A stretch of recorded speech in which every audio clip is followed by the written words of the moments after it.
السلام عليكم موقال كان وحنو كسو قادنينا ويل دلينيرا oo geeriyooday isagoo soo ciyaaray jiim kadib markii uu soo dhameystay jiimkii ama ciyaaritaanka jiimka wiilkan wuxuu doonay inuu soo baxo oo uu banaanka soo aadsado laakiin wuu awoodi baayay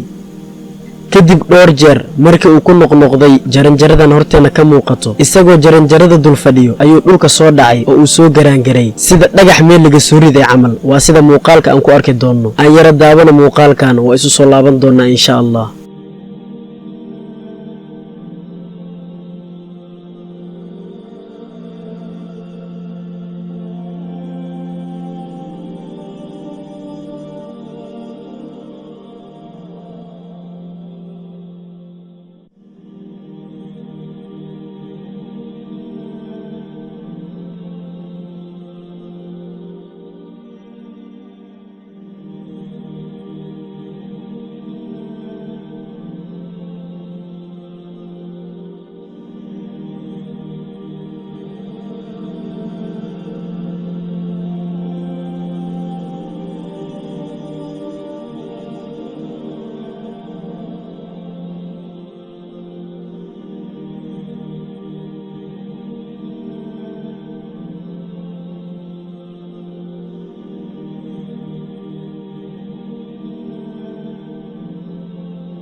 muuqaalkan ama dhacdadan uma soo gudbinin kaliya inaan iska daabano ee waxaan u soo gudbiyay inuu cibra qaadasho noo noqdo oo aan nolosheena wax ka bedelno qofka geeriyooday oo jaranjarada ka soo dhacay waa dhalinyaro inaga camal ahaa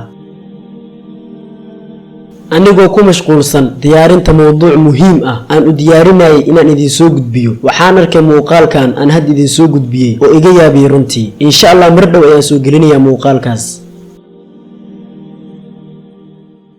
magacaygu waa Cumar Maxamed halka aad iga daawanaysaanna waa kanaalka Garwaaqsi soo dhawaada saaxiibayaal oo kamid noqda bahda ku xiran kanaalka Garwaaqsi wassalaamu calaykum